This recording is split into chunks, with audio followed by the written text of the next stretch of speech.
Welcome to another episode of the Family Pictures Podcast. We are deep now within the hot summer 70s horror Family series. horror. Family horror. Damn it, I'll get this right sooner or later. We should steal the title of Tony Williams' great book on this subject, Hearths of Darkness. The Hearths of Darkness. That's right. Family horror all the way down. And today we'll be talking about a particular kind of family in our family horror tradition. And it's actually interesting. We'll be talking about The Hills Have Eyes, a 1977 low-budget exploitation movie made by Wes Craven, produced by Peter Locke, and it has a whole host of different actors, some of whom become scream queens. And some who become actually Academy Award winner documentary makers. I mean, it's a strange bunch. Yeah, that was really strange. Yeah, it's a really strange bunch. But it's obviously these are all people at the beginning of their career. This is Wes Craven directing his second exploitation movie. And it's worth talking a little bit, Michael, about his first. This is not one I think we'll ever talk about on this podcast, but it is arguably a family revenge movie. It's called Last House on the Left. I think it was made in like 1971. I think it was 74. Was it 74? Okay, I have to be checked on that. But I'll look. It came out. I think maybe it's 74. Came out after one of the ones we talked about last time, Night of the Living Dead. It's very much within this early American low-budget horror tradition. He worked with Sean Cunningham, who was the producer of Last House on the Left. They had $90,000 to make it. And it made like $3 or $4 million. Wow. It was a success, but part of its success was it was so controversial. It was considered extremely nasty, the video nasty idea, a nasty film. It highlighted the idea of rape and revenge and murder, and it really tried to highlight all of that in a very realistic way. And that really polarized audiences and critics alike. So Wes Craven, and I found out all sorts of cool stuff about Wes Craven. I'm going to talk a little bit here, so interrupt me and talk about it. So I think the one thing I'll just say is I think what's so clear is even though this is technically an exploitation film, he elevates this film. This is not schlocky cinema. It's reduced based on the budget, but the visual storytelling choices and even the writing is actually quite good.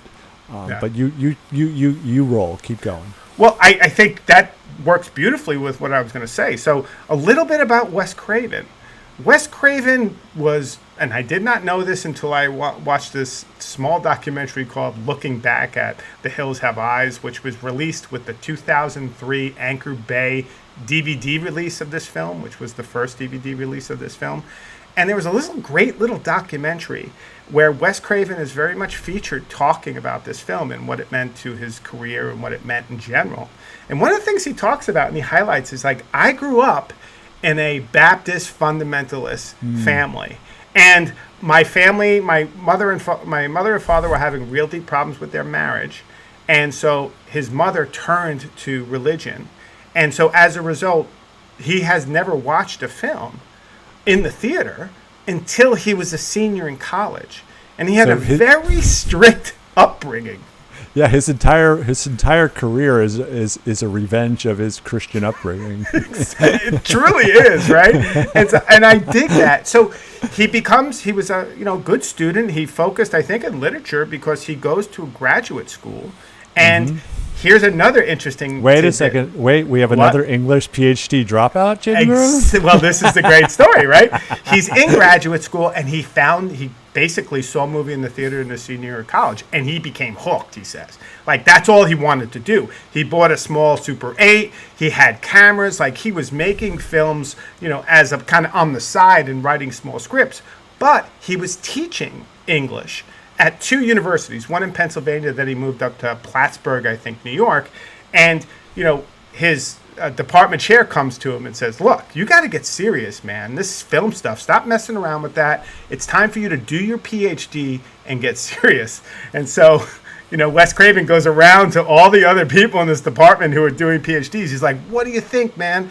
What do you think?" They're like, "Do not do a PhD. It takes forever. It's pure drudgery. Forget it." And so he leaves. The next day, he resigns his position, and he goes down to New York City, and he joins, essentially means Sean Cunningham soon after, and the two of them do the infamous Last House on the Left. But I just love that little tidbit where he's a cultured guy. He was going to be a PhD. He has a lot of that kind of, he really fell in love with, he said, the European wave of films, like Truffaut, like the other one we did by, who directed Amarcard, Fellini.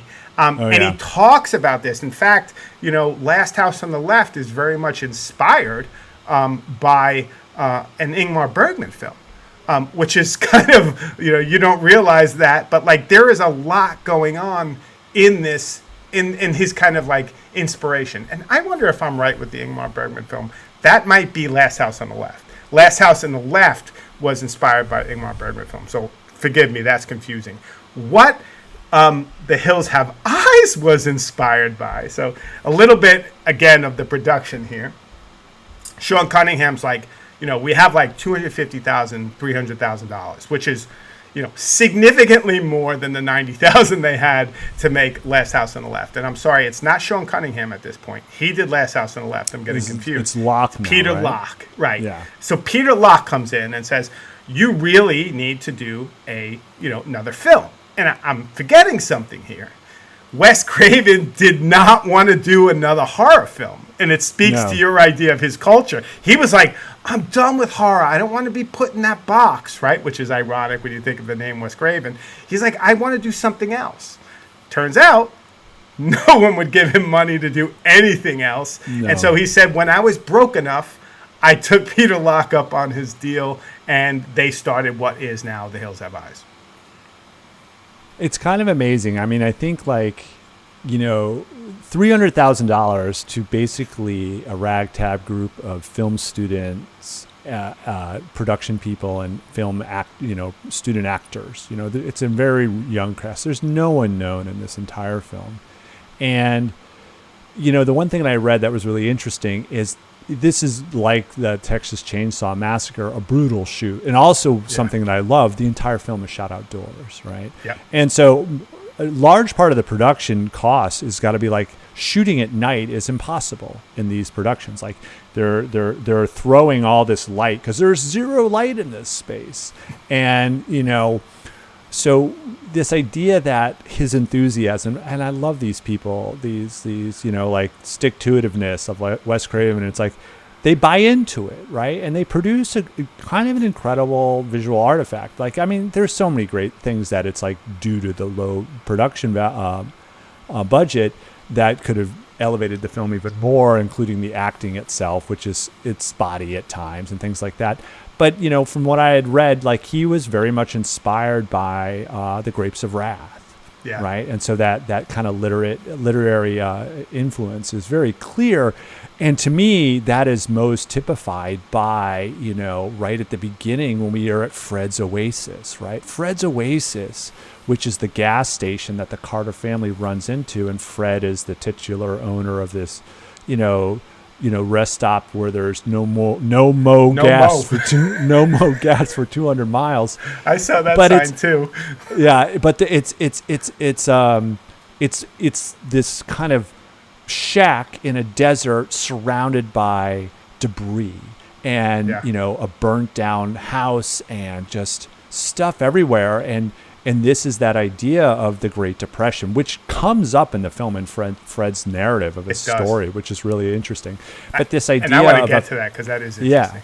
And this idea of a forgotten person, a leftover, right, who is outside of society, is immediately introduced. Even though Fred is frankly a sympathetic character, we're introduced to this woman in this moment, and she's like trying to escape, and we don't know, and Fred is speaking of a pack that it's like, do they know? And he himself is trying to leave, and he has this hog who is stolen in this scene, and you're just in this.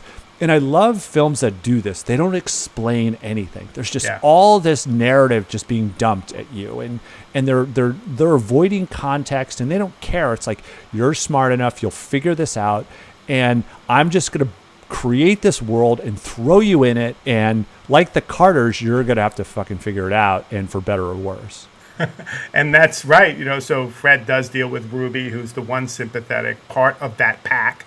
And one of the things that Fred says to Ruby that gives you a hint is like, you wouldn't know your 5 fingers from a fork, or something like that, like to kind of suggest like, this is savage. And Ruby's teeth and something about her being dirty, like you get a sense, but she's also somewhat attractive. So you're not sure, like you said, we're still in that in-between space. But I want to get back to something you bring up that I think really makes sense is the actual setting.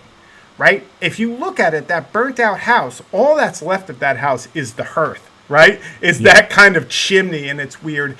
Right. And not only that, but then the only other, there's 2 other houses. There's the trailer that's being pulled behind the station wagon, which is a house on the go. And then there's the house of the Feral family, the Jupiter family. And I would call it more of a lair. A lair, exactly. But it's interesting because the house we dealt with before then, if we jump beyond Jaws, was Texas Chainsaw Massacre. And that house seems on the outside like a perfect house or a perfect farmhouse, Gothic house. But when you go inside, it's a nightmare. Well, Bob Burns, who did the production design for Texas Chainsaw Massacre, comes right off of that film and does this film. So we have a one-to-one connection between Texas Chainsaw Massacre and The Hills Have Eyes. And I think the other inspiration beyond the Grapes of Wrath for this movie was the Texas Chainsaw Massacre. Oh, so absolutely. You have this classic, Grapes of Wrath, unbelievable American film by John Ford about the West. And then you marry that to something as sick as Texas Chainsaw Massacre, and the birth is The Hills Have Eyes. I think it's a really interesting kind of combination. But the other thing is, and people say this and it's right, probably one of the greatest, if not the greatest character in this film is the desert. Is the actual space. And to your point, it must have cost them nothing to film it there.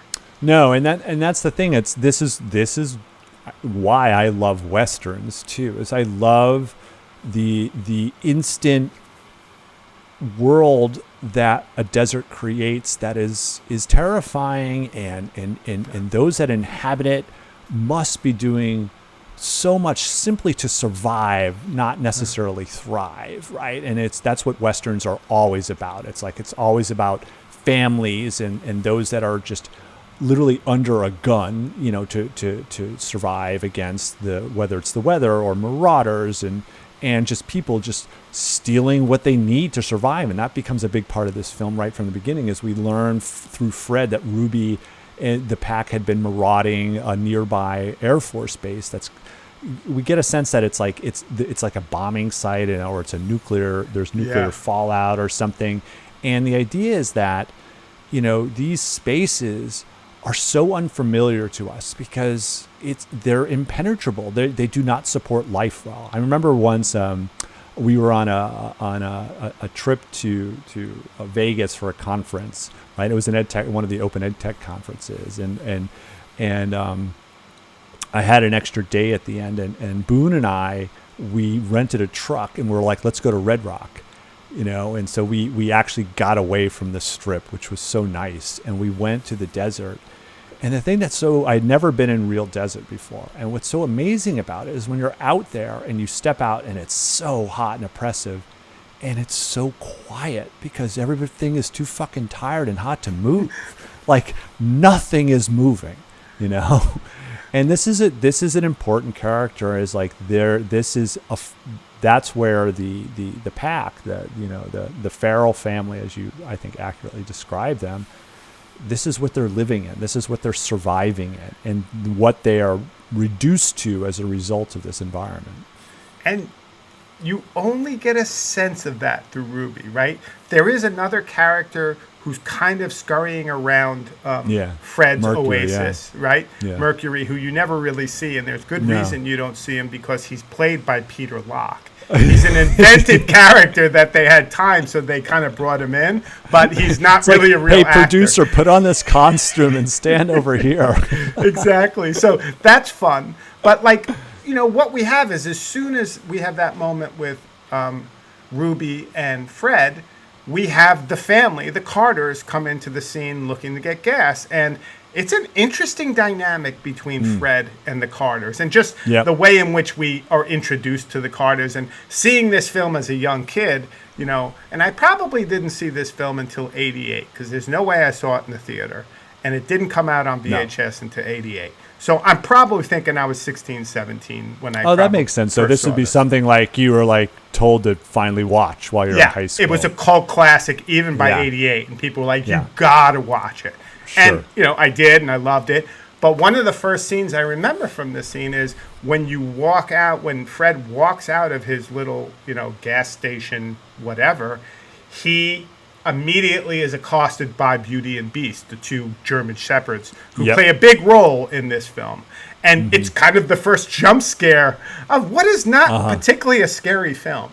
But, like, it's one of those very memorable jump scares, right? It's like, Beauty and the Beast. Yeah, I love the Beauty and the Beast is so funny. And I mean, in the I think what's important is like, so we're introduced to this, you know, classic white Christian family, extended family here, because it's, you know, in something I read, it tried to describe like Bobby and Brenda as teenagers, and I just wasn't buying that. And I was like, dude, these are totally people in their 20s, and let's just own up to what they are. So, you know, we have Big Bob, who's the patriarch. We have Ethel, who's the mother. We have the oldest sister, Lynn, who is there also with her horny husband, Fred.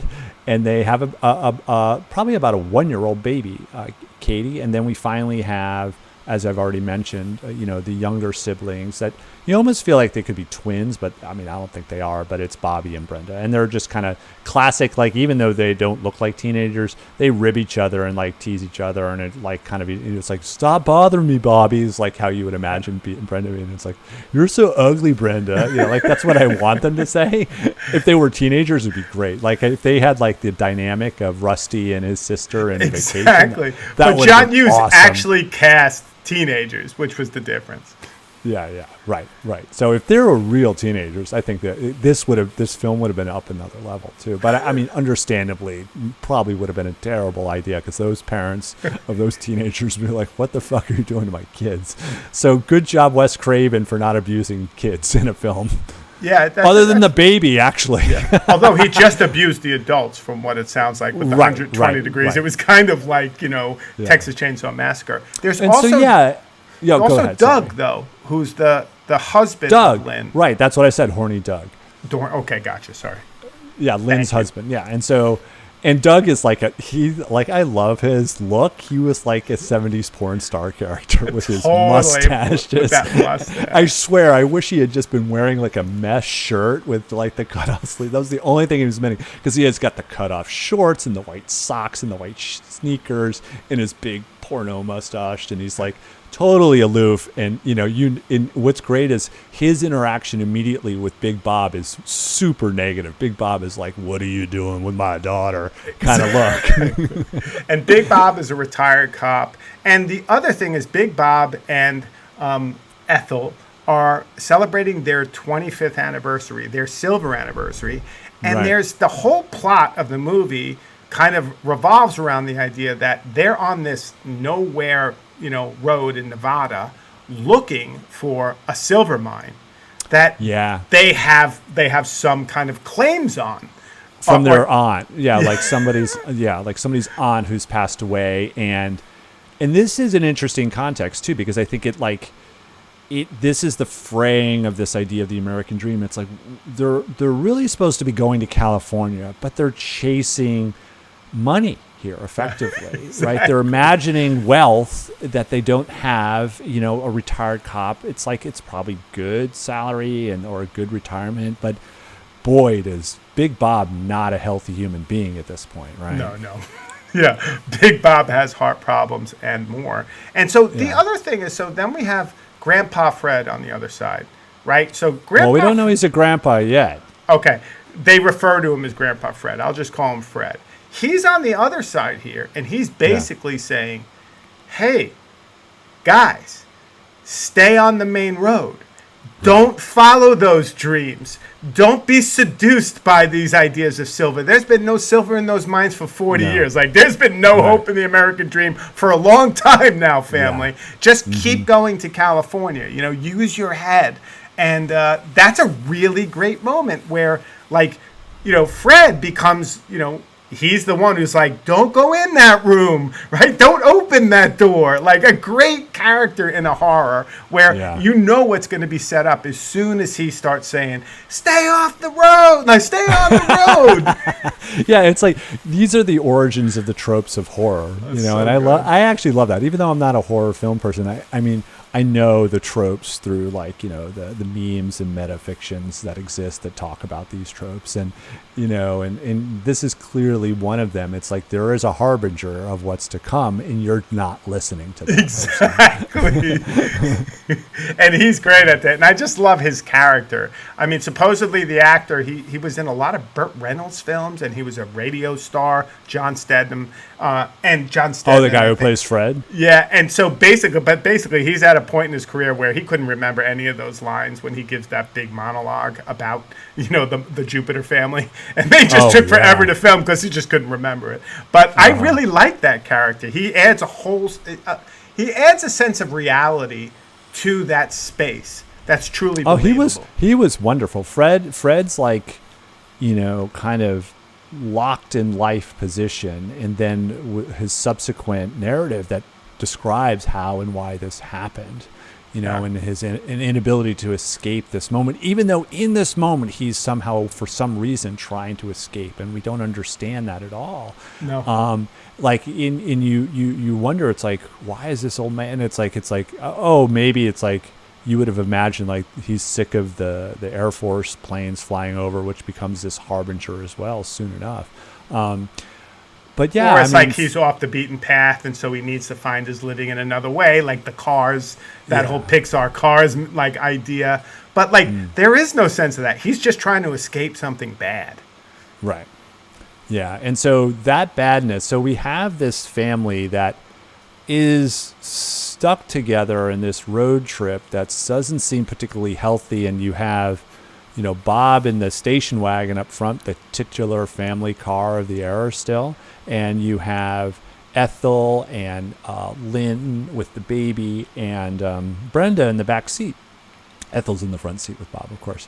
And then what's funny to me is, like, as they end up speeding along the road as they're getting lost, and Bob is yelling and screaming like a classic dysfunctional dad who just can't handle stress or pressure that's presented by his family, like, who have good and real questions, like, about his choices, and he's like, just let me be who I am, get to do these things. Like, it's such a cliche, and it's so great, and he's such an asshole in this moment.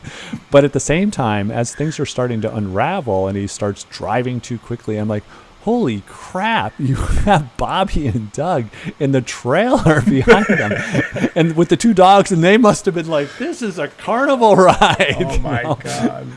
It's true. And then I love the whole idea is, like, you got the planes coming down, and they're kind of, he does a good job with the camera of kind of creating this sense of chaos. But then there's a little rabbit in the road. It's just like, it's just such a weird moment. So they do crash, though. Right, because they did not listen to Fred, and they did decide to go on the off-beaten path. And boy, you know, and it is true. It's weird because first it's Bob who sets everything off, and he's just like freaking out, and he's got the map in his face, and he's yelling at his wife and his two daughters, and then suddenly he sees the rabbit, or he starts accelerating for some reason, but then like a jet flies by, like really low, and it like gets super loud, and then he's even more startled, and it's a wonderful bit of, like, you know, fast cut chaos built up, and the rabbit is random and funny, but boy, does he plow the station wagon into, you know, some, you know, into a pit basically, and he breaks his axle, and now they're stuck. And in the meantime, what's so great is prior to this, we start to hear, this is one of Wes Craven's pieces of brilliance, is like this point of view stuff. And, the classic horror point of view is always at a distance, right? But what's so great about this is there's chatter. There's a voice, and then there's a radio callback to that voice, and it's all just really on. It's like, yeah, I see him, yeah, and it's true, and they're easy pickings now, Papa. Yeah, and it's almost like they have code names too, because they're saying like Mercury and Jupiter and Mars and Papa and Mama, and you're like, who or what? And again, this is what I was saying from the beginning. There's no explanation for any of this. It's like you're gonna be slowly. There's gonna be this slow reveal to what's going on here, but it's really, really wonderful tension being built. And so they've crashed. They've crashed, and obviously the Farrell family is watching them. And there's that sense. And once they've crashed, they're trying to pick up the pieces. And Brenda is the one who says, I'm uncomfortable, right? Like, and she gets this sense that they're being watched. But it's at that point where the two men, the two fathers, have to go off and kind of look for help, right? So Big Bob goes back to the gas station, and Doug goes down the road, to see where what they he think finds where the military installation might be. Yeah, and at the same time, they're also being very flippant, which I find interesting too. It's like this is a family that's in some ways, they're set in their lives that they're used to things just working out, right? And because Bobby is just literally doing cartwheels in the desert, and Brenda is just being annoyed and just like wishing that she were having gin and tonics by now in California. That's and right. It's because of this stupid trip. So no one is really worried. But at the same time, the Carters have pistols, right? The men, Bobby is left behind to protect the women and That's the baby, right. At the trailer, and he's got like a gun, and then, Big Bob takes what he calls it was his retirement gift, and it's like this 6-shooter that's like a cannon. It's huge. Yeah, it's like it's a howitzer, I think he refers to it as. That's what it is. Yeah, it's like a Dirty Harry kind of gun. Exactly. That's absolutely a Dirty Harry. I think that's a reference to Dirty Harry. And I think so too. And there's that whole moment, and this is when Ethel and Wes Craven talked a lot about how much he liked the mom figure, and about how much the mom figure was based in some ways on his own mom. And so the idea of her saying, before we leave, though, let's take a moment to pray. And there's the father's idea of, you take prayer as, I'll take gunpowder. And this whole sense that, like, it's a family, it's the American family built on religion and guns.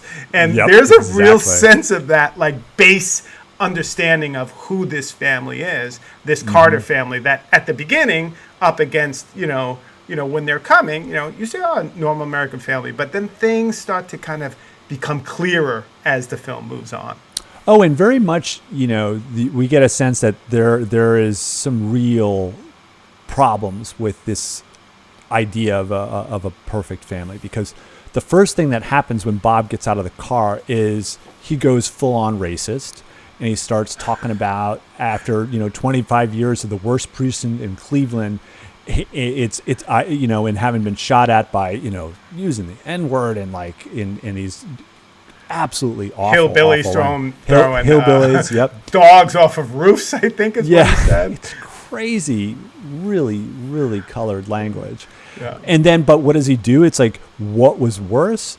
It's his goddamn wife and the daughters that are worse than anything that has ever happened to him. Like, he's just completely dismissive of what his family has done to him. Like, he is the person who has been put out by this family, and it's all their fault. Yeah. And he somehow has coffee at the same time.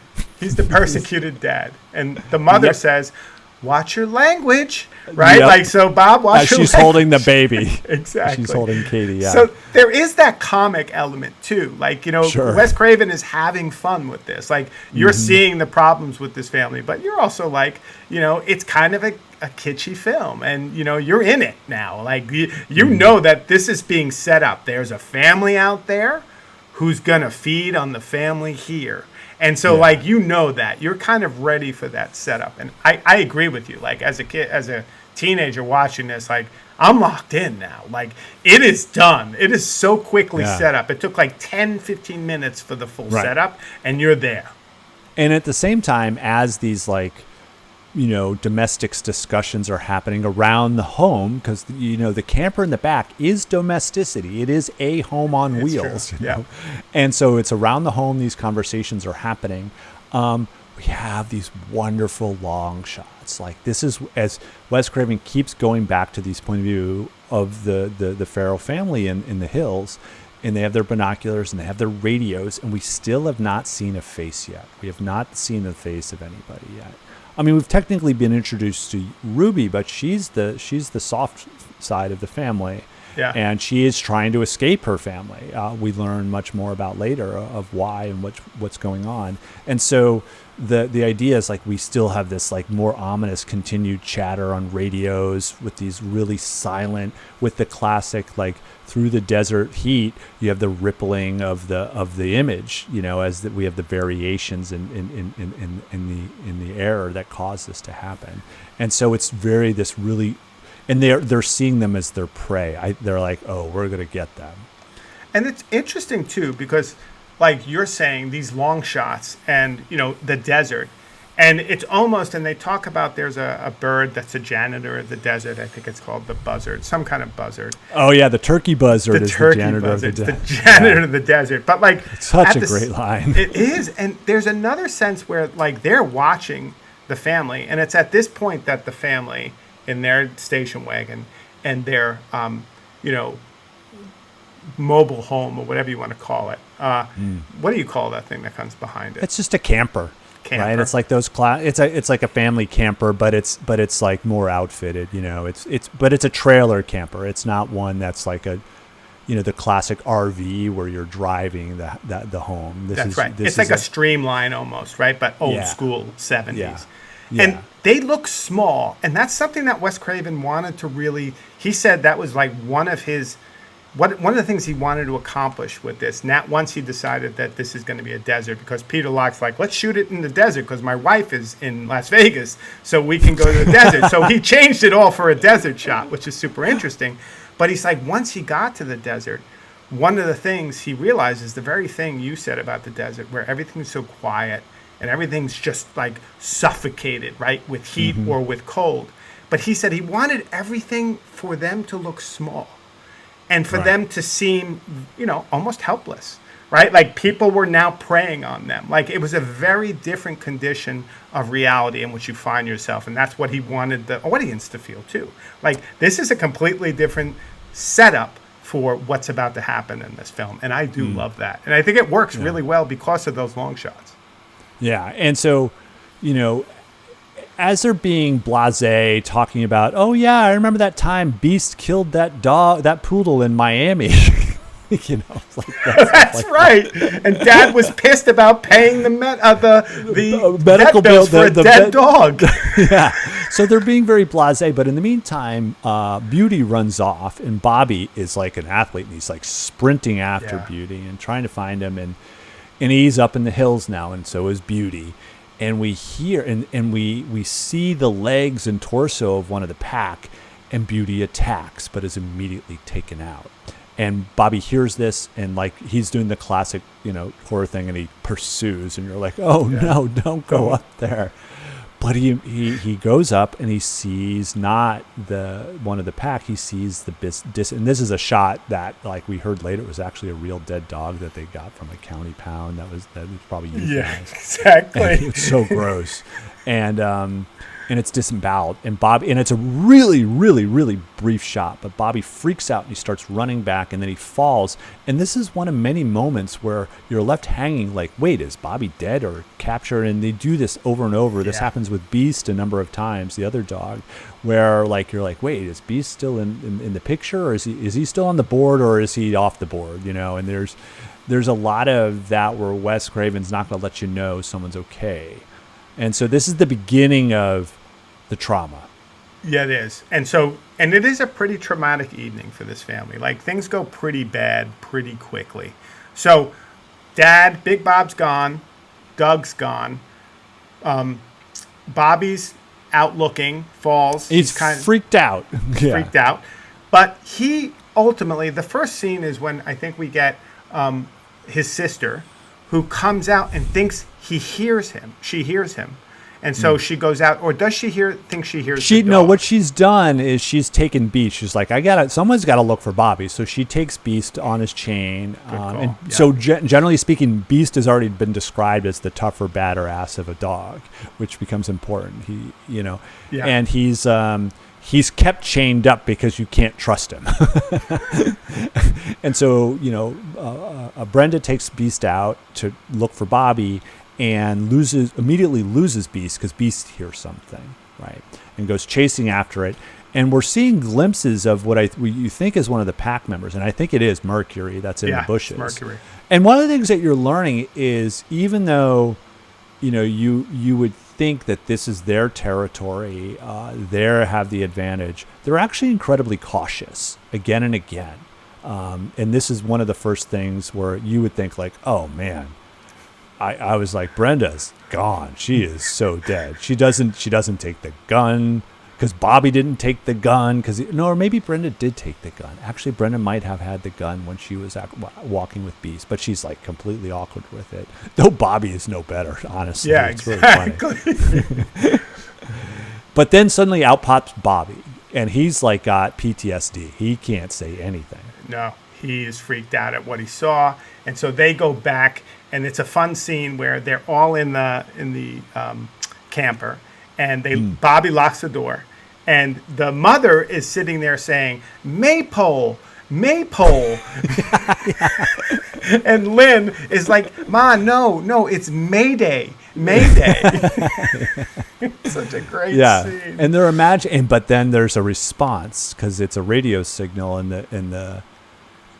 the pack has these really good radios, and they start doing the little heavy breathing action, back at them. Yeah. And so for a brief moment, they're kind of worried, but they kind of ignore it. And so that the family is still not at high alert because Bobby is like catatonic. He can't talk about what happened to Beauty yet. There's a little heavy breathing over the radio, but they try to just pass it off. Ethel literally tries to pass it off as staff. How great is it, though, that there's like a naughty phone call. Like, these were big things in the 70s. Like, you used to call people and be like, and like, it was like considered like a sexual phone call. And that's what they have in the middle of the desert. And they're like, no big deal. It was just like a naughty, like, CB call. Yeah. I think that is such a funny like moment in this film. Really, and they're just like, no big deal. It's just some heavy breathing on the CB. Oh my God. I love this. But meanwhile, I think we have probably one of the more important scenes of the film. Meanwhile, we're introduced to Fred back some explication finally. Yeah, we get some table setting, and this happens and it's the way this is introduced is really, really ominous. So Fred is like, poking around, not seeing anybody, and he's got his gun drawn, even though he doesn't look like a cop. It's like Bob. Sorry, Bob is running around with his howitzer of a 6-shooter, and this is where films now, like there's always like a cop on set to say, it's like, you would hold your gun like this, blah, blah, blah. This doesn't exist back then, right? So he just like looks like a dude with a gun, from like a 70s like Starsky and Hutch episode, he doesn't know what they're doing, and he's running around, and suddenly there's a shot at him, and he immediately turns around and fires back. And then he goes to the door. He's very cautious like a cop would be, and he pushes the door open. And he reveals Fred is hanging himself. And you're like, what the fuck is going on? It is crazy. And he rescues Fred, but Fred's like, didn't need rescuing. He can get himself down. And you're just like, what is going on? What does Bob say to him? This is like, do you hang yourself at every like occasion where someone comes? Like, it was such a weird moment. And then this is when really Fred, wonderfully weird moment. It was wonderfully weird. And this is when Fred opens up and gives us a little bit of insight as to what this family that we really haven't seen yet is all about, right? Like, and you what get a we're sense dealing of with. Fred has never told anyone this story, and that's part of this thing. Is like Fred is at this point where he's trying to escape, and he's like, well, I might as well like, reveal myself to somebody because I've never done it before. And he tells this story of he was happy, he had a wife, and they had a young daughter and another one on the way. And then in 1929, during labor, she dies because a boy who was 20 pounds and hairy as a monkey tore her apart. And you're like, oh, whoa. Came out breached, right? Yeah, and you're just like, and then he says by the time he was 10, he was as big as he was.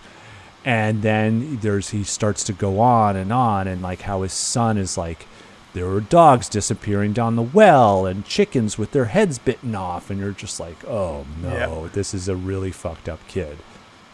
And then he talks about the fact that the house was burnt down with a baby in it.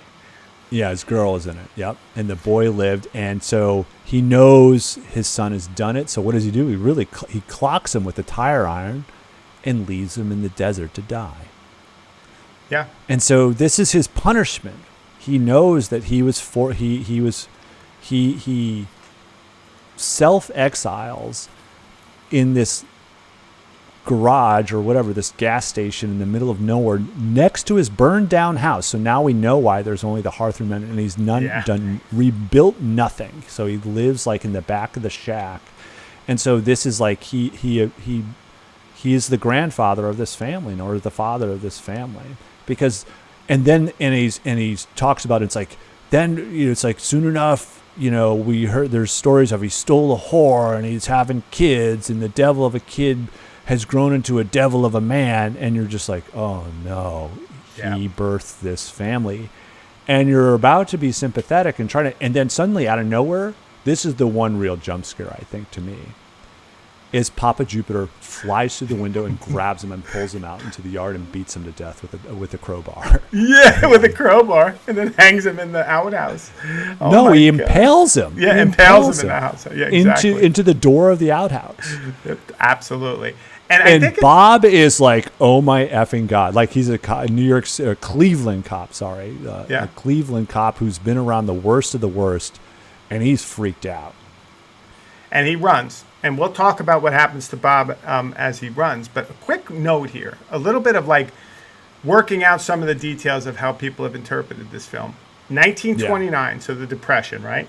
It is the Depression. It's really important to keep that in mind. Papa Jupiter is born. This is going to be, Fred gives birth to him in 29. Well, his wife does, and she dies. 39 is when he burns down the house, right? And then you imagine 39 is also when he was hit with a club, and then he goes feral because he's left out in the desert to survive for himself. And then over the time from 39 to, imagine it's like 77, right? It's kind of in real time. This is when this family grows up. Now, a lot of people have interpreted this film as being a kind of condemnation or a kind of a critique of, all of the nuclear testing that was happening in the desert around this time. And interestingly enough, it doesn't hold up, at least with Papa Jupiter, that this was, a problem of nuclear testing. People took with it, and Wes Craven's like, I'm not going to fight with them. If that's what they think happened, and that's why this family's like that, great. That's awesome. But, like, he didn't, like, acknowledge it at all. He was just like, that's interesting. But there's when we get to Pluto, remind me to go back to this topic, because there's a really interesting tie-in with the character of Pluto that's worth talking about this. So that's one thing that people want to talk about this. It's like, it's in the desert. It's where they did all that nuclear testing. That's what Craven's talking about. Yeah, I mean, it's not the origin story of this hairy 20-pound baby. Because that's 1929. And I did for fun. I looked up like the first, I remember this because I went to the University of Chicago for a hot minute when I was studying chemistry before I came to my senses and went back to art. And University of Chicago is infamous for hosting the first sustained fission reaction. And they did it, Enrico Fermi did this in basically, which is hilarious, they filled the football stadium with concrete, and did it underneath it in this old racquetball court, right? Like, because this is like a fission reaction. They're like, is this going to destroy the world? Because they didn't know how, once it started, can they stop it? And so they're like, well, good for them. Start with Chicago. Yeah. And so it was, and let's do it in a city, right? Fairmead was like, my calculations are correct. It would be fine, Exactly. And so that's 1939, and so later on, the nuclear testing that goes on, that's like part of the Greater Manhattan Project, with that leads to the creation of Little Man and the Fat Man and Little Boy. That stuff all happened in the desert, and it's kind of proximate to this area, and so that makes sense. And so that all happens around 43, 42, 43. So sure, like I like the idea of a little bit of, nuclear toxicity, not quite as good as the Godzilla origin like story, which is more directly connected. But this disturbance of the earth that was created by the atom bomb. So I guess I can say it now. So the iconic, beyond the desert, the most iconic figure from this film is a figure we're about to be introduced to. Oh, Pluto, yeah. Pluto, which is Michael Berryman. And to hear him talk on the documentary, he's the most eloquent, cool, grateful. Like, he's nothing like the character he portrays because, his physical appearance. Like, he's awesome. And he's actually talking about, his character and how lucky he was to get the film. But if you read up on his biography, in 1947, or actually right after they dropped the bomb on Hiroshima, his dad is a doctor who goes there immediately after. Wow. And his mother was a nurse. And so they went there, and he was born in 47. And so there could be, and I have no idea, I'm not a doctor, but there is that connection potentially you can draw, that Michael Berryman's figure and that whole idea of him being, this truly, bizarre, because they said as soon as he walked in for casting, they're like, you are hired. Like, they didn't ask him to say anything, do anything. They're like, you have got the role. Berryman is self-described as having 26 like birth defects at birth. So that kind of checks off some boxes. But we haven't even, let's describe him, because this is an audio podcast. And how is he introduced finally? How do we first see Pluto? So it's kind of a crosscut. We see Dad, Big Bob, walking back. Actually, at this point, he's running back, and he's having a heart attack. And so you have the sense that there is someone who's kind of dogging him on the way back. Yeah. At the same time, though, you have two brothers. One is Mars, the other is Pluto, who are now taking advantage to kind of go in. So they scare out Bobby. So they know Bobby has the gun. So they start making noises to pretending to be the dog. And that pulls, because Beast has not reappeared yet, because Beast has run off at this point, and they think like, oh, I have to go rescue Beast, because Bobby knows obviously Beauty's dead, but he's like, oh shit, I don't want the other dog to meet the same fate. And it does start to talk to the point that they are pretty well coordinated in their actions. Like, they've done this before. They have the walkie-talkies. And they, so Pluto is already in the trailer, right? He's in the trailer, and inside is Ethel and Brenda and Katie, the baby, asleep.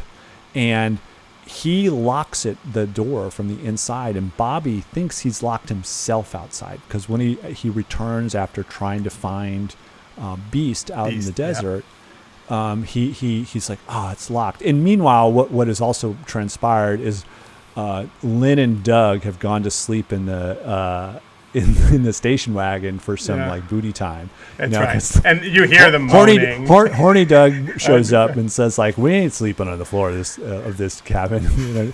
And Bobby's like, we need to stay together. This would be good. We're in the middle of the desert. He's like, nah, I need some. No, exactly. To your point, they're not taking this seriously enough. No, not at all. And so you're right. Like, there's all this coordination. And meanwhile, basically, we also cut back and we see that Big Bob's been captured by Jupiter. right? Yeah. So And dad has captured dad. and so yeah, and it starts to get ugly fast. And this is the scene Yeah. where the chaos really ensues. That the attack actually starts. Like Bob has been caught. Big Bob's been caught, but the real horror is about to start. Yeah, and you see, like, Big Bob's been caught, and you get the sense that he's being nailed to something, as if almost being crucified. You're not sure what. Later on, you find out it's actually a Joshua tree. But, you get the sense that he's being crucified.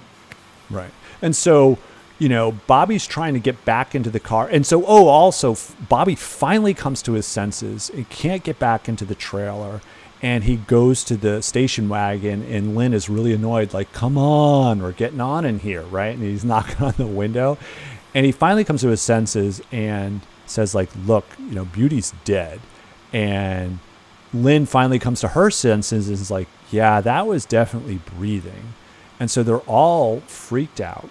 Yeah. But in this moment, it's really interesting. They're totally navigating the situation, the pack, because Pluto gets out, he leaves, and Mars is in the distance, but then he immediately says, yeah, they're not there. Set it off, and they set off this explosion. That's right. And so the explosion is their dad. He's basically crucified to a Joshua tree, and then they explode the Joshua tree.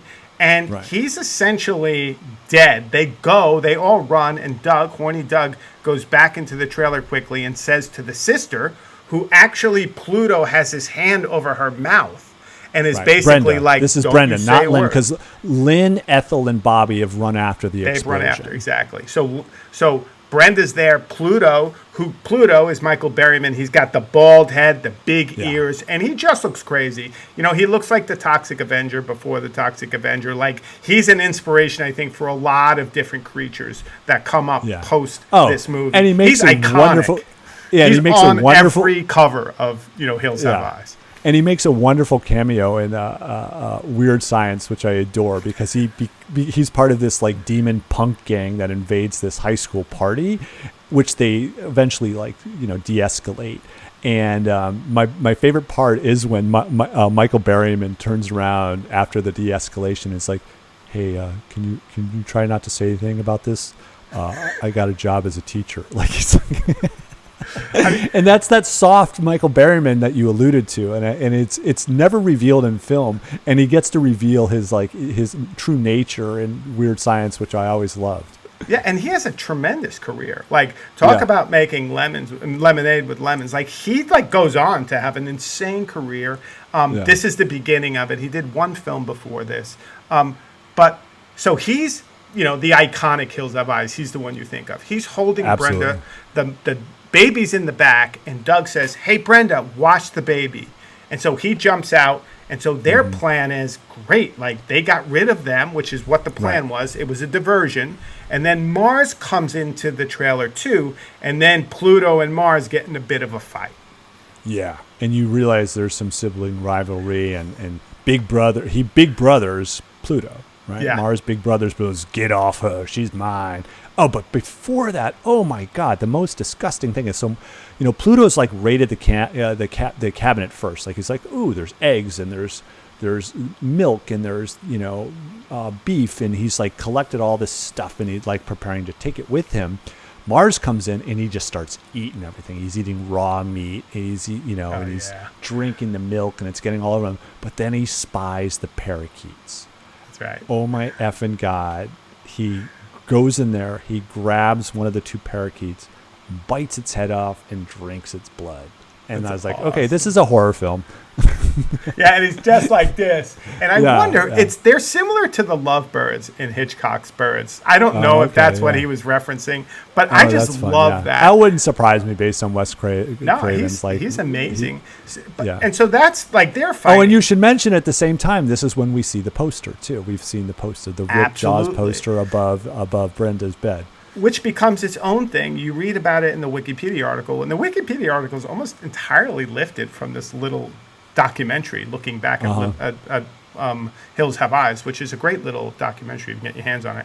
But anyway, him and Sam Raimi, so Wes Craven and Sam Raimi, based on that Jaws poster, which Sam Raimi saw, and he said, you know what? I think Wes Craven is basically saying, Jaws is schlock. This is real horror. And, you know, and so he loved that. So I guess Sam Raimi in Evil Dead made a reference to a ripped poster of Hills Have Eyes in his movie, and so they were going back and forth. They tit for tat for the next 2 decades. Yeah, it's really wonderful. It's a great little meme between directors, right? Awesome, yeah. I mean, it's like a more honest, fun meme versus like the dick swinging contest between George Lucas and Steven Spielberg about like putting in, you know, full page ads in the Hollywood Reporter. It's like, congratulations on being the newest biggest movie, as it went from Jaws to Star Wars and then to E.T. and then back again. Like, this is way more fun than those two guys. Oh yeah, and I love that Sam Raimi read it as a kind of indictment of Jaws. Yeah, which is interesting. That's just pop. That's pop horror. That's pop crap. Yeah, and that's awesome because it's Texas Chainsaw Massacre, Jaws, both of which we did, and now Hills Have Eyes. I think we picked 3 perfect films to start our 70s summer family film festival, if you will. No, it is Hot Summer 70s Family Horror. Family Horror Festival. Anyway, so this is a great scene. So, you know, Mars, Pluto, very successful with their guerrilla techniques, right? Yep. They do the diversion. The family runs to see Big Bob, and what do they see, Michael? Oh my God! And he's like basically burning to death, right? And Ethel, like, it's like, that's not my Bob. That's not my Bob. That's not my Bob. And so they pull him down, and Doug is with him as, you know, Brenda and Lynn take Ethel away from the scene because she can't handle it. And Doug's like, get him some water, and he dies right before his eyes. Yeah. Right. And then Doug, like, I can't remember where Doug goes, but what's important is that the women all make it back to the trailer, and they open it up and they find Mars and Pluto inside. And then this is when all hell breaks loose, because basically Lynn sees Mars with her daughter, and Lynn goes full hero mode. Like, you've got my fucking daughter, I'm going to take her back. And she attacks Mars, like kicks him in the balls successfully for half a second. And you're like, oh, but he immediately plows around and shoots her. Right. Yeah. And then it's Ethel's turn, and, you know, and she goes after him, and he again plows around and shoots her. Meanwhile, this is Big Bob's gun he has, right? He's got the howitzer now. I've got the howitzer now. But you know, Brenda's on the floor because she's basically been sexually assaulted by Mars at this point and is like screaming, but she also spies Pluto in his rage, you know, the sibling rivalry rage that proceeded between Mars and Pluto. Pluto lost his knife, and Brenda sees it and slides it across the floor to her sister Lynn, and Lynn takes it and stabs Mars right in the knee. And then what Mars does is turns around and shoots her finally dead. Oh, yeah, in the stomach like 2 or 3 times. It's like, oh, I didn't know it was going to go like that. Yeah, and so really dramatic. This is not a horror movie scene. That's what I actually loved about this. Is like this is more of a gritty, like, kind of, you know. This is Last House on the Left. Like, so okay, this is him completely channeling what he had done with Last House on the Left. Okay, because this is more of like home invasion trauma. Yes. This is like, or gritty police drama, like, and it's just like, it's raw and hardcore, and people are just trying to survive, right? And they're just like, and so, you know, Mars and Pluto prevail, and they take the baby and run. Yeah. And Craven says on this, he's like, you know, Western heroes and the violence was also glorified. And he's like, he didn't want to. That was part of what was Last House on the Left, but definitely part of what he was trying to do here. He was trying to show the violence. And one of the things he said for the knife, when they put the knife in Mars's leg, is he had been reading like a Green Beret handbook on like where are the best places to place the knife. And he also was reading it for how to blow up the trailer at the end. So he was actually taking some of that stuff MacGyver style out of a Green Beret handbook, which I think is super interesting, right? Yeah, they try to. I mean, it makes sense because this is a scene like where you're like, who was the stunt coordinator? Because they were amazing. Like this is this is a pretty complex set piece action, drama piece, and it's well shot and feels so real and raw and awful. It's like, because even compared to like the 70s films that like Dirty Harry and it's like shooting down cops, it is more of your classic Western where it's like the classic face off. There's moment to talk and tell each other like, what are you going to do? Make my day kind of like stuff. And this is more like, no, this is a full scramble. I'm trying to save my baby. You're trying to steal it. Fuck you. I'm going to, I'm going to do whatever I can. My sister is in on it. My mother's in on it. And unsurprisingly, the man with the gun prevails. Yeah, it goes bad, right? And I think that's really part of the horror here is how bad it goes. Not only for the father, but now also for them, for the sisters, or at least the sister and the mother. Yeah, and in the aftermath, the beginning of the aftermath is like Doug and Bobby come back, and Pluto's long gone at this point with the baby, but Mars is like he in his final gesture he dragged Brenda out, and he's trying to basically assassinate her, and he puts the gun in her mouth, the howitzer, and it's out of bullets. And so Brenda is allowed, it lives because his buddy's not without, it's like, I'm coming back for you, girl. You're going to be mine, And he runs off, but he's limping now because he's been stabbed in the knee. And this is where we get to see Bobby totally ineffectual with the weapon because he fires at him at a distance, and it's like he's going like, bing, bing, bing. Yeah, he comes back, he's got them in clear sight, and nothing's happening. And so they start working their way back, and is this what happens? Where is horny Doug comes back too. Doug? Because Doug had been with the dad, and he runs back, and he comes into the trailer to see. So they've left it. He's left Big Bob for dead, and he sees the chaos, and he's trying to comfort Brenda initially, who's now outside of the trailer, having been dragged out by Mars. And he goes into the trailer, and then he realizes Katie's gone, and he fucking freaks out, and he just runs into the desert. He's like classic dad, trying to be hero dad, but he's not the dad from Taken. He does not have a special set of skills. Exactly. He does not know how to navigate this. And so what does he do? He just starts yelling, why are you doing this? Why? Yeah. Which is great. I mean, because there is like this elemental piece there, like where it's like, what is going on? How have we come to this? Like you said, they had taken so much of their amenities for granted and what they get in life. And here they are, like literally in survival mode. 3 of them have been murdered brutally, right? And the 3 who are surviving need to kind of manage what's going on and change their whole attitude about how they're going to survive this thing.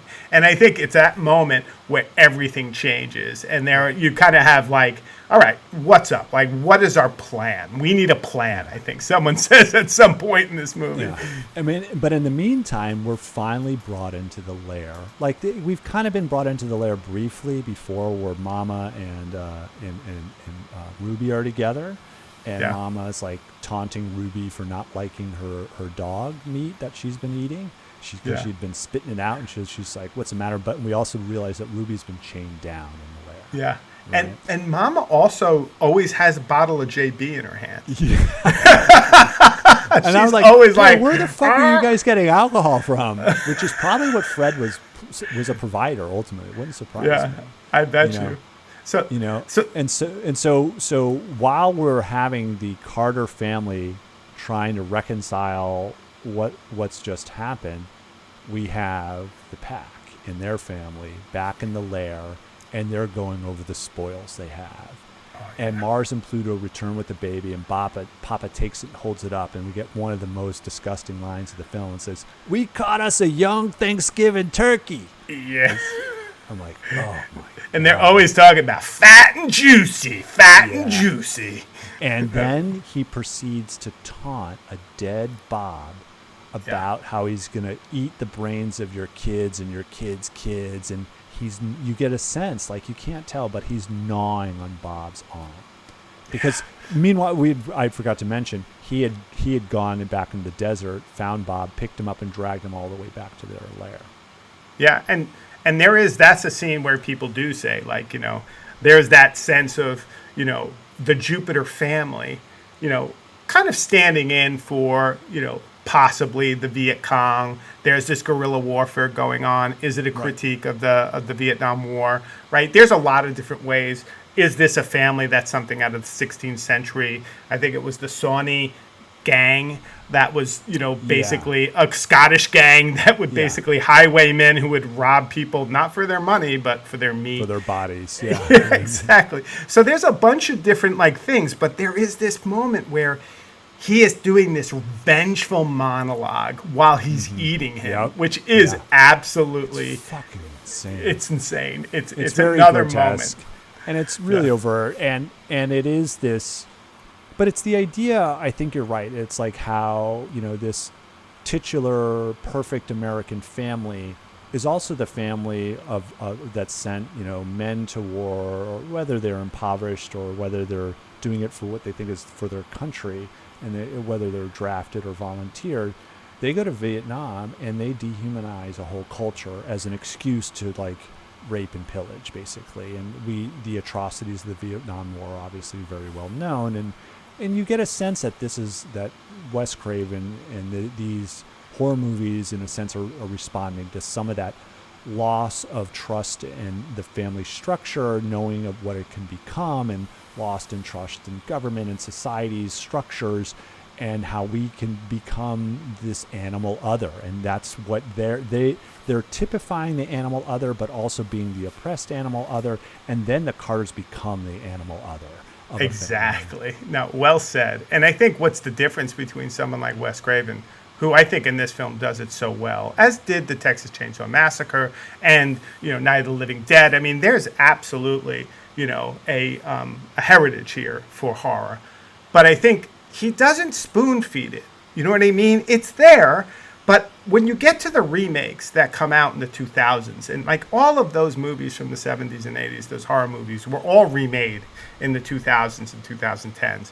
And I watched the remake of Hills Have Eyes, 2006, and it's so spoon-fed. It's so over the top. Its political agenda is worn on its arm, and it's kind of boring, and it loses. It's almost shot for shot, scene for scene, up and until the part where Doug and the family have it out, or Doug and Mars have it out. Yeah. But it's just it just goes to show you, a little bit of subtlety goes a long way, people, just so you know. Yeah, no, and Pro tip is audiences are smart. They'll figure it out. They don't need, the title card at the beginning of the film to explain what you're about to see. Unless it's War Games, which was a lot of fun. I always love that title card where it's saying the wheat production in the Soviet Union is gone. They have and it causes famine. And one of the things. Also, Red Dawn. Oh, Red Dawn. That's what I meant. Red Dawn. Yeah. Another Red Dawn. We're gonna do Red Dawn. We're gonna find a way to do war one day. We could do Red Dawn easy. Yeah. And so, yes, this is the turn, right? And morning comes. And morning starts with basically Doug running through the hills with Beast. Oh, mind you, we missed one thing. Meanwhile, while the family is gathering and reporting, Beast is turned into fucking Max, the bionic dog. Beast is Dirty Harry. Yeah, Beast he has caught a Mercury, i.e. the producer Locke. Peter Locke, Peter Locke in the hills, who's so excited to meet up with everybody and eat some baby. Some toes. And Beast has been pursuing him and literally tosses him off the cliff. Not tosses him, basically plows into him, jumps onto him, and pushes him off the cliff. So Beast is in beast mode now. He's taken out one of the pack already. He is. He's great. The dog, Beast is great. I mean, it's not so often you get two dogs. One, unfortunately, dies so early, but the second one becomes a major figure. Totally. It's amazing. It's great. And so, I mean, the revenge plot begins in this morning scene where Doug and Beast are pursuing now the family and trying to figure out, because I forgot to also mention, Beast is fucking amazing. He takes Mercury's radio and brings it back. That's right. So now the Carter family can listen into the conversations of the pack. It's just, it's so funny and awesome at the same time. And Bobby proves that he's completely inept again. Totally inept. He has them out there. He thinks they're just sitting there talking in front of the door. So what does he do? He wastes the few ammunition he has. So I know. That actually segues nicely, because now we have Beast back. They're able to listen in on their conversation, and we have Doug out there looking for the baby. And so we have our kind of So we have our kind of like climax, and there's two climaxes. The climax is across two places, right? Correct. The climax is back with Doug in the mountains and the rocks with Mars, and then also back at the caravan with Papa Jupiter, Pluto, and Brenda and Bobby. Yes, because in through the night, Ethel has died, and That's right. What's great about both of these setups is that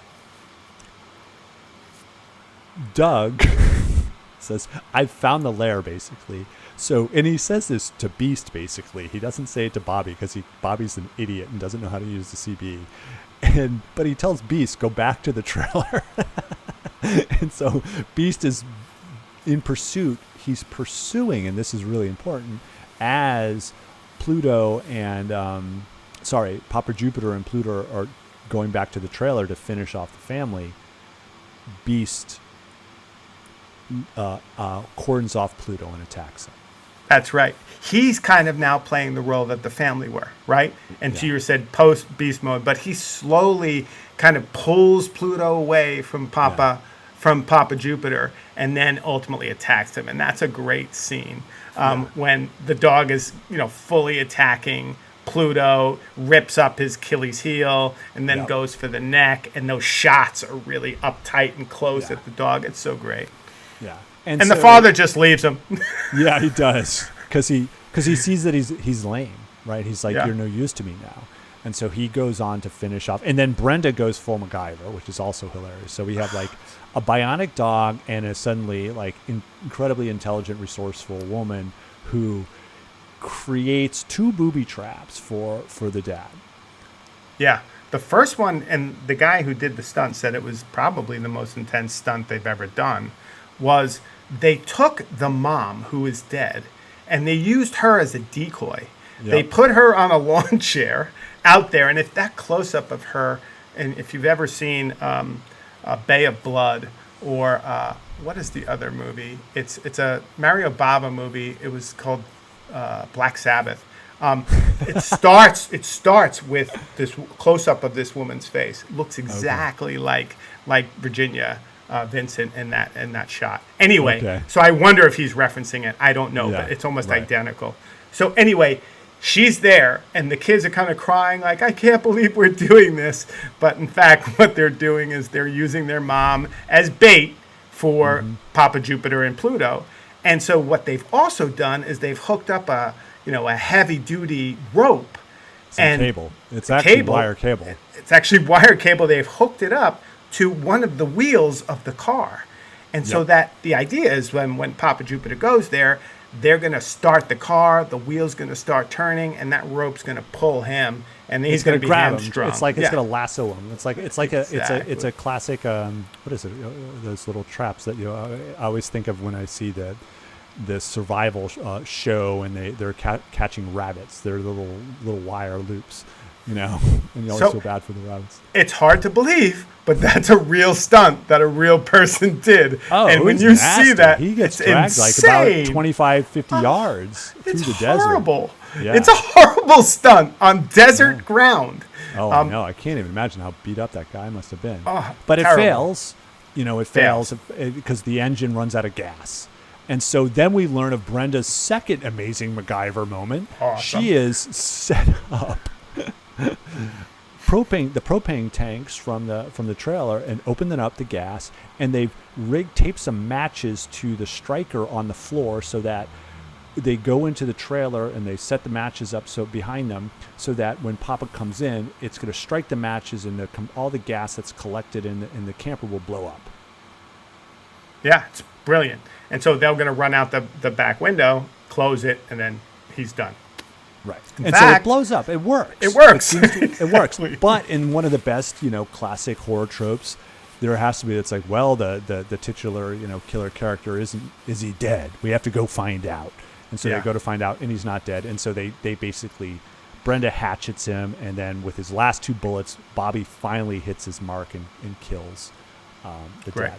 But that's the ending on that side. That's done. Great. So they have gone full savage, right? Yeah. They have started their guerrilla techniques. They've come up with their MacGyver solutions. They've hatcheted them like a real Native American. Like, they have gone full savage.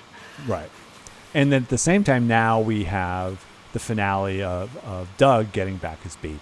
And there's a great piece of subterfuge because as Papa realized they're under attack themselves now because Pluto has been attacked, he said he gets on the radio and he says, Mars killed a baby. But of course Doug hears this. So Doug starts scrambling, but he's not fast enough. And what's interesting is that Ruby comes into play here again. And he says, Ruby says, give me, Ruby's like, Mars to Ruby's like, give me the baby. And he gives the blanket with the baby in it. And Mars goes to open it up and reveals the pig that had been stolen from Fred from the opening scene.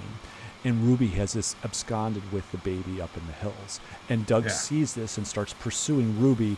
And Ruby immediately meets Doug and gives Doug the baby. And then they're trying to run away together. And then Mars is pursuing them.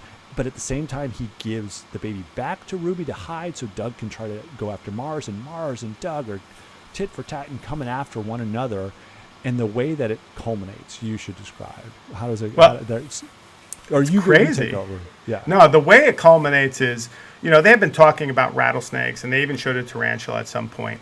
So there's a shot now where Doug goes into a little bit of a crevice, and Mars is like, "Ha ha, you idiot!" And you see this gigantic rattlesnake, real rattlesnake, no rattlesnake, no CGI. Gigantic. It's got to be 6 to 8 feet tall. I mean, long. Yeah. And so Mars says to Doug, "You idiot! You're right where they reproduce, right where they're kind of like their lair essentially." So Doug freaks out, kind of runs away, and then they start wrestling again. In the meantime, Ruby takes a kind of little stick, grabs the rattlesnake, so puts its head down, really grabs this rattlesnake. I'm going to tell a story about the rattlesnake. Brings it to Mars. The rattlesnake kind of, bites Mars. Mars goes off of Doug, who's, Mars is trying to knife him. Doug takes his knife, basically, savagely, kills Mars. This is what I want to know. That was the original end of the movie as a freeze frame, right there.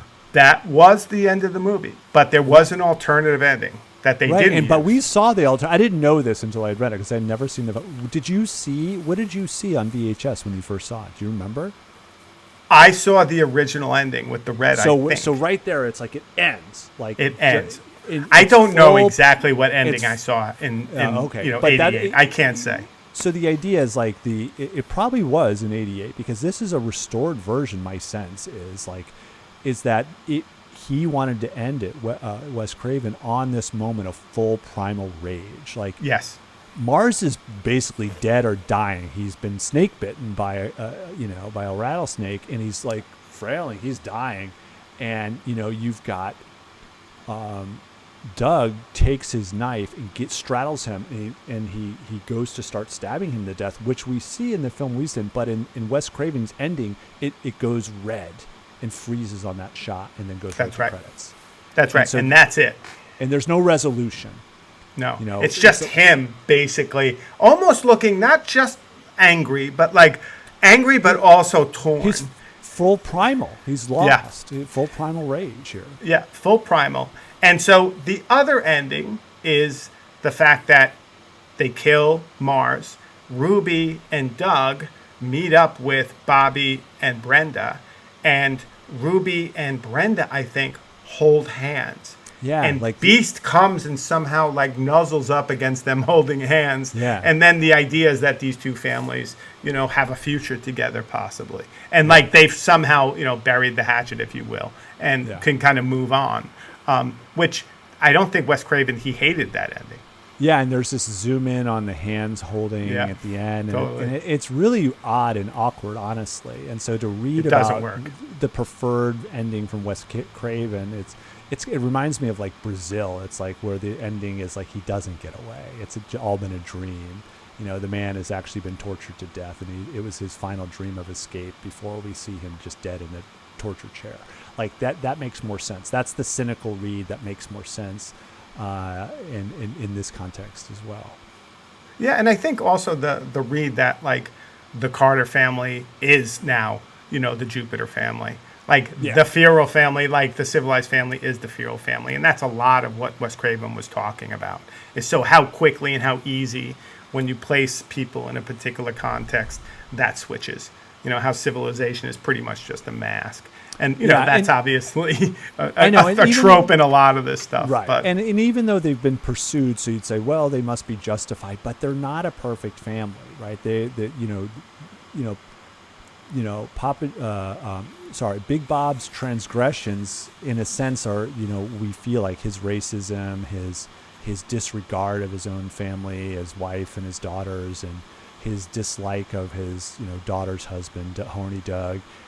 They feel like that this is part of the fracturing of family in general in these films of the 70s. Like, so the 70s is this time of change. Family is under a lot of stress right now. And so this idea is this stress. The horror is this over the top, what happens when a fractured family loses it, right? Yeah. And the sins of the father is an interesting thing, because that's both for Father Jupiter and, in this case, for Big Bob. And one of the things I was thinking, there is a bit of an anecdote about the snake, real poison, was frozen, but because they took too long to shoot the shot, the snake kind of like, thawed out, if you will. And so when they opened up the thing, it jumped out amongst the crew. And it's this 6 to 8 foot fully venomous Mojave rattlesnake, which is the most venomous. And they were all freaking out. And they said it was a moment, like the director of photography said, it was dangerous. Like he was like, and he was into it, but he was like, that was one of those moments. It was like, what the fuck? And that's great. But one of the 70s. I love that. Exactly. That's a theme of the 70s. But one of the things I was thinking about, because, here we have a film, independent, made for $300,000 or thereabouts, made $25 million. It would have made a lot more, they all argue, if Smokey and the Bandit hadn't basically kicked them all out of theaters. Because Smokey and the Bandit came out the next week and basically took over all theaters. And, I think Peter Locke said I'm very happy with how it did, but he's like, I think it could have done a lot better if we weren't up against Smokey and the Bandit. So he's like, just bad timing, but what can you do? The next year, Halloween comes out, 1978. And Halloween becomes, and for years, decades, it holds this title, the single biggest grossing independent film of all time, right? It was made for, I don't know how much, but it made like 70 million. And it was just, it became legend. Yeah. But one of the things about Halloween that's interesting to me versus Texas Chainsaw Massacre and The Hills Have Eyes is The Hills Have Eyes and Texas Chainsaw Massacre, both kind of slashers, although you could argue no, but both dealing with family. Whereas Halloween is kind of like Friday the 13th, and Freddy Krueger deals with like the one-off psycho, right? And so you have a shift away from the family a little bit as we go into the 80s, dealing with the one-off psycho slasher.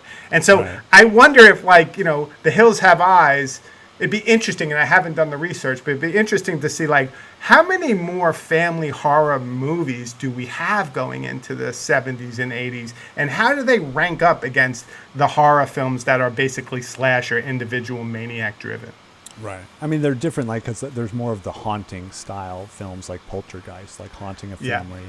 And I mean, I'm not the right one to ask. They do exist, and I mean, I think this is kind of an interesting trajectory we've taken on looking at portraits of dysfunction in family through horror. And I never appreciated horror until I started looking at horror through this lens. And I find it, I mean, Texas Chainsaw Massacre was still a pretty rough watch, relatively speaking. And Jaws is a pop film. It's not much of a horror. It's an adventure film as much of it is. It's like, oh, it's a killer shark.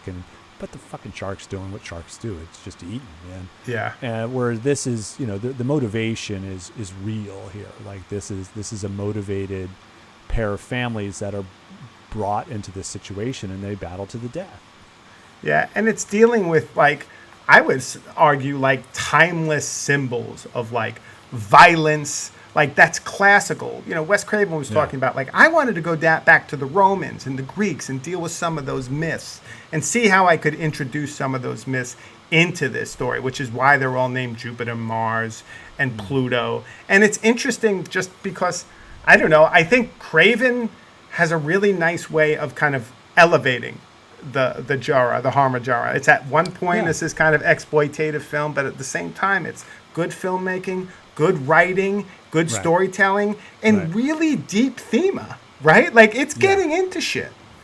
Yeah, and and you could imagine, like, I'm so glad he didn't have a budget, but if he even had like $1 million more, this film would have probably been like a pop culture icon of a film at the same time. But I like what they're forced to make, and the idea of that a B movie elevates to something more, whether it's exploitation film or it's just low, super low budget. I mean, we could get into the indie darlings of the 90s, like Kevin Smith and that was when people had a sense of audience in a different way, and they didn't have to make an independent film that was just a horror, because this model of the horror obviously continues to this day, right? I mean, there's a film that's coming out right now, what is it, Weapons, that's the same filmmaker that made Barbarian, and these are indie movies of the 21st century, so they're still like 20, 40, $50 million budgeted films, but those are small budgets these days. Like, and they do the classic thing where they contain the filmmaking to a limited number of locations, limited cast, and that's exactly what we have. Check, limited location, middle of the desert. Check, limited cast. There's basically 5 or 6 characters. Oh, I got the classic. Yeah, check. And that leads to this ability to just focus on the storytelling that you have at your fingertips, like literally the limited resources you have. And I love that. Yeah, I agree. No, good stuff. So we're not done with the, help me, hot summer. Oh, sorry. 70s family horror. 70s, hot summer family 70s horror. We have 2 more to go. So stick with us. We're a big fan of you, and we know you're a big fan of ours. Like and subscribe. Hit that button. Or just listen, please. Thank you, everybody. Bye-bye.